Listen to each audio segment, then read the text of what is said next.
Pos pemeriksaan di perbatasan itu ada 4. Yang pertama perbatasan Rumah Bunder, kemudian yang kedua di perbatasan Ise-Ise, terus perbatasan di Pining dengan Aceh Timur, dan perbatasan di Tongra dengan Kabupaten Abia. Dan ini sudah berjalan dan semua laporan sudah dimasukkan ke posko ini. Ini untuk teknis, barangkali nanti Bapak Ketua ID bagaimana penanganannya apabila terdapat ODP di perbatasan dan ODP di lapangan. Tentu ini akan disampaikan oleh Ketua ID nantinya. Kemudian untuk di perbatasan itu yang bertugas adalah ada Polri, TNI, kemudian BPBD, Satpol PP, dari Dinas Perhubungan, dan petugas kesehatan dari puskesmas setempat dan bantuan dari rumah sakit. Dan ini sudah berjalan, alhamdulillah. Bapak Ibu sekalian, peralatan mungkin yang sering kita pertanyakan. Pada saat itu memang, pada saat kita mendapat perintah dari Bapak Bupati, kita tidak berpikir pada saat itu mendapatkan bantuan dari provinsi dan pusat. Karena masalah ini bukan hanya terjadi di Kayulos. Artinya kalau kita hanya menunggu instruksi, tentu kita tidak akan mampu bekerja. Jadi pada saat itu langsung kita putuskan bersama Bapak Bupati dan rekan-rekan Forkopimda bahwa kita memakai alat yang ada dulu. Nah, yang penting kita ada upaya bagaimana caranya pencegahan virus corona ini tidak masuk di Kabupaten Kayulos. Jadi metode yang kita laksanakan di perbatasan itu memang pendataan riwayat sebenarnya. Mungkin kenapa kita belum memakai termodetektor atau pengecek suhu, itu barangkali dari rekan-rekan medis akan menjelaskannya. Bapak Ibu sekalian, mungkin untuk kegiatan lanjutnya kita akan terus melakukan sosialisasi, kita akan terus melakukan pembersihan fasilitas-fasilitas umum sampai nanti menunggu keputusan dari provinsi dan pusat tentang penanganan corona di Indonesia ini. Karena kita tahu bersama bahwa status darurat nasional itu sudah ditetapkan sampai 29 Mei tahun 2020. Sementara status darurat di Kabupaten Kayulos ini juga kita sudah siapkan itu sampai tanggal 11 Juni tahun 2020. Mungkin demikian gambaran secara umum tentang gugus tugas ini yang perlu kami sampaikan. Nanti hal-hal yang lain seperti yang disampaikan oleh Pak Kadis Infocom tadi akan kita dengarkan arah dan bimbing masing-masing, dan itu global. Jadi kita bersepakat, kita mencari strategi yang paling aman untuk kita. Strateginya apa? Kita naikkan tingkat ODP-nya, bukan naikkan orangnya, tapi menaikkan kriterianya. Kalau dalam keadaan tertentu, ODP itu harus sudah sakit, kita tidak sanggup kalau sampai kita tunggu seperti itu. Jadi ODP kita ini orang-orang yang sehat sebenarnya. Jadi bukan orang yang positif COVID, tapi orang yang beresiko membawa COVID ke sini. Jadi berbeda. Jadi kalau ada selama ini yang berkembang bahwa yang ODP ini sudah dikatakan positif, itu informasinya salah. Mungkin kita juga masih belum masif dalam bersosialisasi, karena ini memang harus betul-betul masif sosialisasinya sampai betul-betul masyarakat kita mengerti. Karena begitu mengerti, tujuan pencegahan di karantina itu pasti akan berhasil. Tadi kita sudah mendapat informasi pajak mulai sepi sekarang. Berarti masyarakat kita sudah mulai paham dan mengikuti himbauan dari pemerintah untuk mengkarantina diri sendiri. Tujuannya apa? Kita tidak tahu siapa yang membawa ini. Bayangkan Bapak-bapak semua, 85% dari orang yang positif, orang yang sudah membawa virus ini tidak ada gejala. Jadi bayangkan kalau ada orang yang masuk ke sini, oh ini sehat nih, nggak apa-apa, kita lewatkan aja. 85% orang yang positif ini memang sehat. Orang yang sehat inilah yang akan, biasanya orang sehat itu kan nggak akan mau berdiam diri. Kalau yang sakit, yang 15% itu tanpa kita himbau pasti datang berobat. Itu kan sudah hukum alam. Begitu ada keluhan datang berobat. Tanpa kita cari pun akan datang sendiri. Tapi yang 85% ini yang berpotensi tidak terkendali. Karena apa? Karena mereka sehat. Itulah makanya kita keluarkan himbauan, kita keluarkan kampanye tentang social distancing, kemudian menjaga jarak. Ini seperti ini kita lakukan. Kenapa harus berjarak-jarak? Karena kita memang membatasi resiko itu. Jadi dengan banyaknya edukasi tentang ini, dengan kita ketahui keadaan kita seperti apa, yang sehat-sehat tadi kita jaga supaya mereka tetap di karantina, kita jadikan statusnya ODP dan mengurangi resiko membawa virus itu ke sini.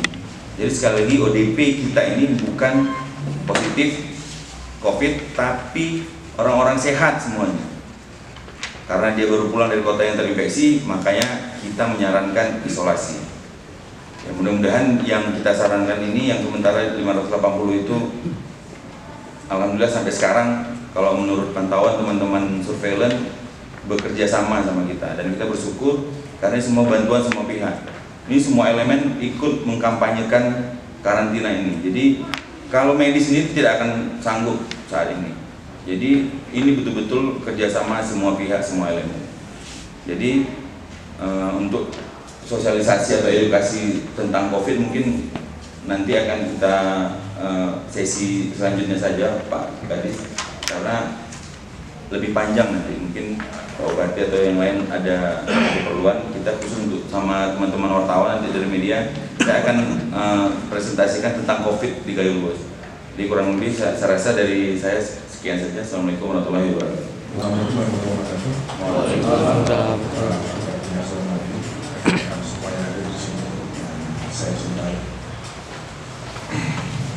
Saya akan bercerita dari awal, agak lama ya, kenapa sampai saya harus memanggil orang-orang yang melakukan postingannya, kadang tidak produktif. Saya akan bercerita dari awal. Kalau rekan-rekan mau tahu, kita mulai rapat itu hari Minggu kemarin ya Bang ya, tanggal berapa itu ya? Tanggal 15. Tanggal 15 kita mulai rapat. Rapatnya nggak sekali. Hari pertama rapat dari jam 11 siang sampai jam 5 sore. Lanjut lagi jam 8 malam sampai jam 11 malam. Tim ini. Kemudian dilanjut besok lagi dari pagi lagi sampai jam 11 malam lagi ya Bang ya. Hari ketiga masih rapat terus, kita sosialisasi jungkir balik kita laksanakan untuk kepentingan masyarakat Gayo ini. Kami berjuang tanpa pamrih. Kalau rekan-rekan mau tahu, sampai detik ini pun kami masih menggunakan honor kami sendiri. Tapi kami berdedikasi untuk masyarakat kita. Kami tutup semua perbatasan supaya tidak ada virus itu yang masuk ke tempat kita. Yang harus rekan-rekan ingat, vaskes kita ini masih sangat minim. Ada satu saja rekan kita yang kena, habis kita. Karena itu saya selalu mendorong kepada Pak Abang Muda tercinta ini, Bang Amru, kemudian kepada yang lain, supaya mari kita bergerak, sehingga ketika kabupaten lain bahkan provinsi belum bergerak, Gayo Luas sudah siap. Gayo Luas lah yang pertama kali mempunyai pos-pos di perbatasan, sehingga menjadi role model, menjadi contoh bagi daerah lain. Itu rekan-rekan kenapa kami seperti itu. Tolong bantu kami di tim ini. Kita tahu tim ini tidak sempurna, tapi kita sudah berjuang. Kita tidak diam saja. Rekan-rekan kita yang di batas itu, mereka itu kalau memang harus terkena lah pertama kali mereka. Makanya kenapa terus terang ada beberapa orang yang mengundurkan diri karena nggak siap masuk dalam tim ini.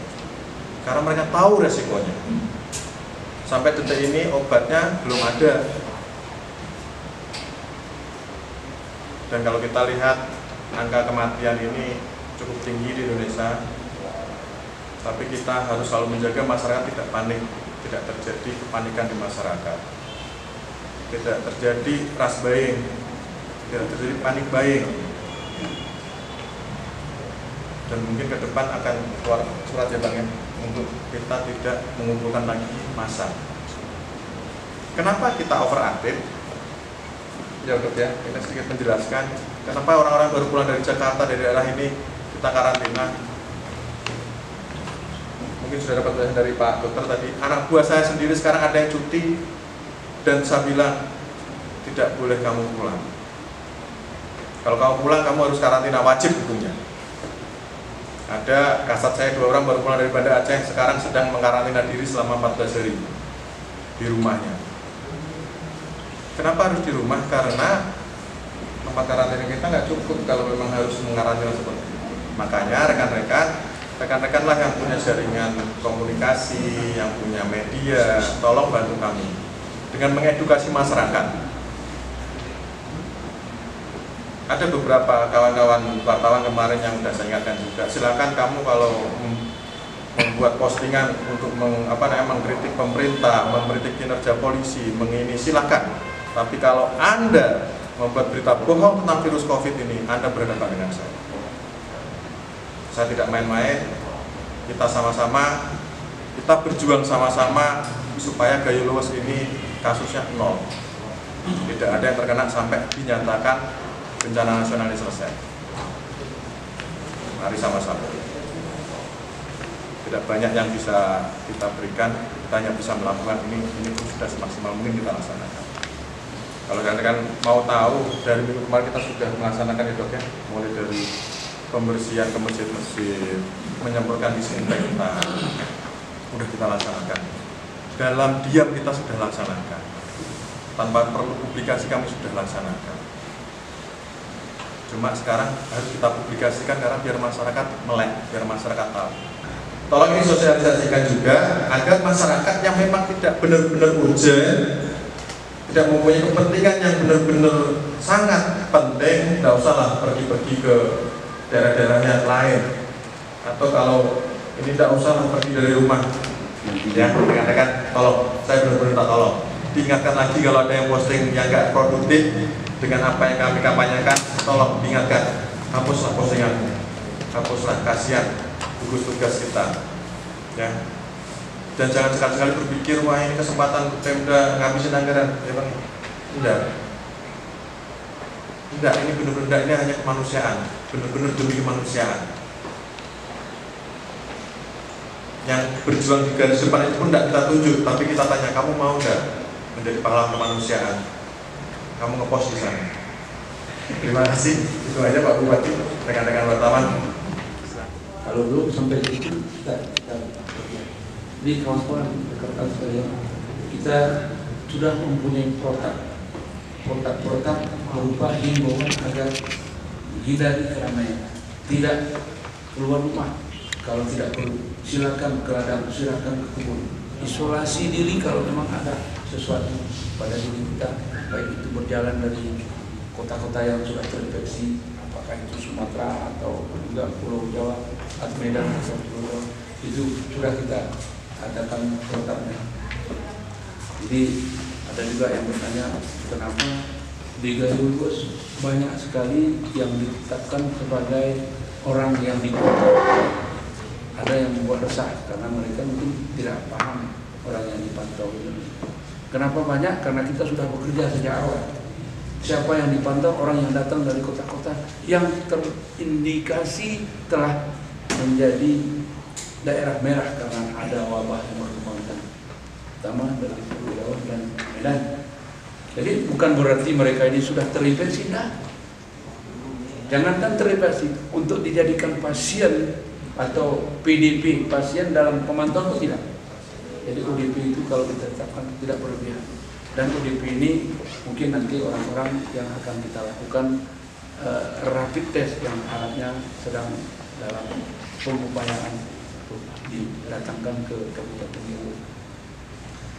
Kemudian kita juga mengeluhkan memang bahwa peralatan kita sangat minim.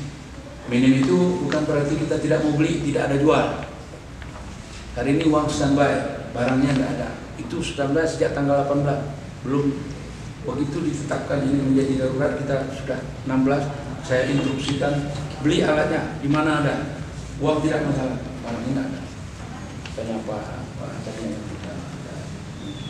Jadi seluruh instruksi dari pemerintah atasan telah kita lakukan. Bahkan ada yang menjadi kebijakan kita juga kita jadi kebijakan. Yang terakhir, saya akan memerintahkan kepada Sekda untuk melakukan revisi anggaran untuk mitigasi ekonomi. merevisi anggaran-anggaran, terutama biaya rapat-rapat, biaya perjalanan dinas dan biaya pelatihan itu semaksimal mungkin dihapus. Kita perlu angka yang besar untuk membiayai operasi penanggulangan COVID-19 ini. Kemudian saya juga telah instruksikan tadi pagi kepada Sekda untuk merevisi anggaran dana desa. Kalau memungkinkan setiap desa ambil 50 juta untuk tahap awal ini, mengantisipasi, memberi peralatan-peralatan yang diperlukan. Kemudian kalau ada tenaga-tenaga teknik yang mampu menciptakan alat-alat semprot berupa buatan kita di sini, saya kira lebih baik. Karena menurut informasi di tempat lain juga ada yang hasil kreasi, hasil inovasi masyarakat sana. Jadi kepada tukang-tukang las ini, coba ciptakan, lihat di YouTube, coba diciptakan. Ini akan kita bayar tenaga ahli, perlu dipatenkan. Kemudian kami juga mendapat laporan bahwa dari pusat telah membuka aplikasi Krisna untuk melakukan revisi anggaran. Itu anggaran di dinas kesehatan, anggaran di dinas pendidikan, anggaran di lembaga-lembaga lainnya akan menjadi sasaran kita demi menyelamatkan kondisi kehidupan. Kita berdoa dan mohon dukungan penuh dari rekan-rekan agar menyadarkan masyarakat bahwa ini bukan persoalan main-main. Jangan sendaluro di persoalan ini. Ini ke bahasa gayo, salah kita dalam penanganan ganti bibit. Ganti bibit embeh dewasa. Ini kalau kita lihat pola penanganan macam mana cara pemakaman, nggak sanggup kita. Kalau satu saja orang sakit di kampung itu, saya pastikan nggak ada lagi saudara, anak pun nggak ada lagi yang mau merawat kita, karena nggak ada yang mau terjun mati. Itu tanpa harus menciptakan kegaduhan dan ketakutan berlebihan. Saya minta partisipasi rekan-rekan untuk taat kepada seluruh instruksi dari bupati yang semuanya kita adopsi dari instruksi dari pemerintah atasan. Jangan keluar rumah kalau tidak ada penting, jangan melakukan perkumpulan kalau tidak ada penting. Lupakan dulu persoalan-persoalan pesta, tunda dulu. Ini semuanya untuk kepentingan masyarakat. Bahkan ada instruksi kegiatan agama yang bisa ditunda. Jangan artikan kita ini tidak hormat kepada agama dan tidak sayang kepada umat. Karena sayangnya lah kita kepada umat, kegiatan-kegiatan ini harus diberhentikan untuk sementara. Termasuk kegiatan Isra Mi'raj. Kita kasih kelunakan dalam 2 hari yang lalu bahwa Isra Mi'raj boleh dilakukan, tapi tidak mendatangkan masyarakat dari luar. Ternyata tidak bisa dipenuhi. Begitu ada Isra Mi'raj kami, supaya ini tidak menjadi permasalahan. Sesuai dengan instruksi dari Mendagri, mulai hari ini pun akan kita lakukan pelarangan